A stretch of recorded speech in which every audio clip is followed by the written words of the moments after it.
tumor that doesn't actually have any blood vessels cannot grow any bigger than the head of a ballpoint pen. The little ballpoint thing, that's it. And it can't get any bigger. It doesn't have enough oxygen, no nutrients, so it's stuck. The moment blood vessels can touch that little tiny microscopic tumor and start to feed it, a cancer that is the size of a tip of a ballpoint pen will grow 16,000 times in 2 weeks. So this is an explosive trigger when angiogenesis is hijacked and our body isn't able to control it. So that's how that's called tumor angiogenesis, and that's how I got started in this field. Because we were at the beginning trying to set out to figure out how do you develop biotech drugs that can starve a cancer by cutting off its blood supply. Well, we've done that, and it's actually one of the mainstays of cancer treatment today. But the more exciting thing that we found that when you use the same testing methods that were used to develop these drugs to test foods, there's more than 100 foods that can actually starve cancers as well. Way back when I got in this field, we had a test system where we were testing cancer drugs that could starve a cancer by cutting off its blood supply. And one of the things that I did is I actually dropped some green tea in there,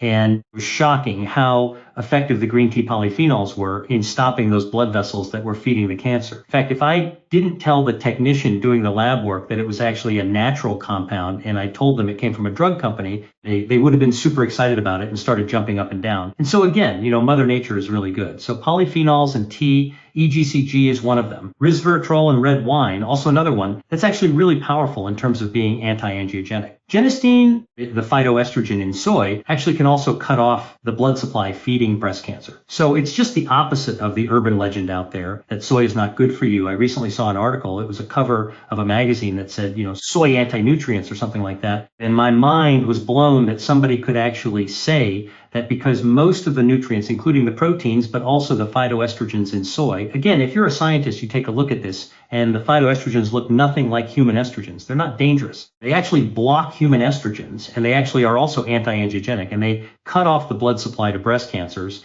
and this has been shown in human patients, breast cancer patients as well. Tomatoes have lycopene. So many of the same foods that we know are good, healthy, plant-based sources of nutrition, we're now rediscovering that many of the bioactives in them are also powerful cancer blood vessel cutting off systems that starve a tumor. So blueberries are blue because they contain a natural dye that is colored blue that is called anthocyanin, and anthocyanins have been found to be powerful activators of our immune system in a beneficial way. So they don't cause autoimmune disease. They actually elevate our T cells and natural killer cells. These are part of the super soldiers that make up our immune system. They just kind of give more weapons to our immune system to defend against invading armies.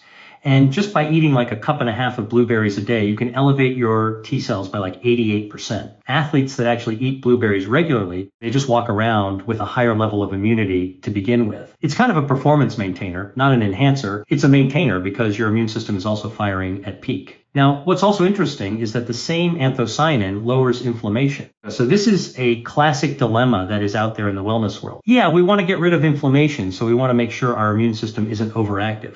Well, look, inflammation is a subset of immunity. We want good, strong immunity to protect us from invaders, and we want to also lower inflammation at the same time. Blueberries can actually do that. Another great way of actually elevating immunity is with broccoli. Now, broccoli contains a natural compound called sulforaphane. It's actually a family of different natural chemicals that give broccoli its unique taste. It's also in kale, chard, all these other kinds of salad vegetables, honestly, but broccoli is particularly strong, and it's been shown that you can actually boost your T cells, again, the super soldiers of your immune system, by just eating broccoli. But here's a little pro tip and a little tiny hack. If you want to get as much as you can out of broccoli, you should eat normal adult broccoli. But here's the thing. The treetops are good, but the stems have twice as much of the sulforaphane. Don't throw the stems away when you're cooking it. If you don't want to saute the stems, there's plenty of recipes you can use with stems. You can put it into a blender, turn it into a soup, a little broccoli oregano soup. Amazing. Put a little vegetable stock in there. It's like a really tasty way of actually using broccoli and getting more of these sulforaphane. But if you really want to rock it with your broccoli sulforaphane, you eat broccoli sprouts. These are the 3 to 4 day old baby broccoli. And it turns out that the broccoli sprouts have 100 times more sulforaphane than the grown-up broccoli. And actually a study has been done looking at people getting the flu vaccine. These are 20-year-olds, healthy 20-year-olds just getting the flu vaccine. And it was found that if you gave the flu vaccine and gave somebody a shake made out of broccoli sprouts,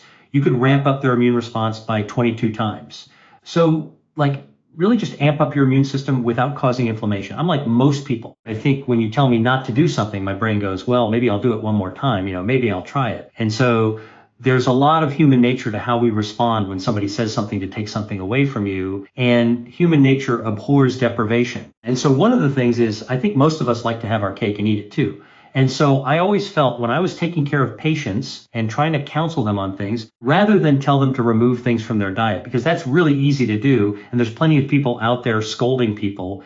Fear, guilt, and shame is sort of the building blocks of traditional counseling about nutrition, and makes you feel bad, actually, when somebody tells you you're a bad person for eating junky food. What I try to do is empower people, because I think people love to feel justified in what they love. And so in my book, I write about 200 foods that all activate the body's health defenses. And I used to say, I dare you to find in these 200 foods something that you don't like. I dare you to review the foods and tell me that there's nothing that you like. And most people actually find something in 200 foods that they actually like. And I say, well, look, start with this, because what you like is already good for you, so you're already way ahead of the game. And if you can keep on adding things that you like, and just understand this is that education knowledge piece. What you like is good for you. Then you can love your food and love your health at exactly the same time. And then this whole idea of anti-deprivation is that if you spend more time thinking about what to add to your body that's good for you, spend less time thinking about the bad stuff, and more good things in your body kind of push out room for bad things. And if you spend most of your time fortifying your body's health defenses, those 5 health defenses, angiogenesis, stem cells, microbiome, DNA protection, and immunity, with foods, honestly, every now and then you're going to fall off the wagon. You're going to eat something you really like, or you really want to, or everybody's eating it around you,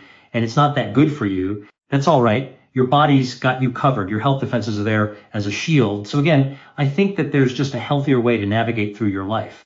These strict diets don't work for a long time. They're unsustainable. So I'm all about how do you actually get people to feel like they're in control, and what they like to do already is actually good for them. Kiwis, right? So these baseball-shaped, little smaller baseball, furry little brown things. You cut them open. They're beautiful green with seeds, a starburst on the inside. I didn't used to. I always liked kiwi, but I had never really ate them very much. But then I started doing the research on them, and kiwi is pretty amazing. First of all, it's a great source of vitamin C and fiber. And the vitamin C actually has a tremendous antioxidant effect, and it can protect your DNA. And studies have been shown that actually if you eat 1 kiwi a day, it'll protect your DNA against damage by about 60%. If we ate 3 kiwis, it would actually help your body build any damaged DNA back by about 60%. And so here's something simple that you can peel, cut up, chop it into a yogurt, or just eat plain. It's delicious. You can put it into a smoothie that actually has this amazing ability to actually protect your genetic material. That's so fundamental, and it tastes great and not too sweet, and it's got a little citrusy flavor. Then the other thing that's great about kiwi is that it's packed with fiber. Now, fiber, basically a kiwi is essentially a prebiotic food. Its fiber feeds our gut microbiome, and studies have shown, this is a study done in Singapore, that show that just eating a kiwi, even 1 kiwi overnight, will start to change your gut microbiome, favoring more healthy species of bacteria. And so, I always tell people,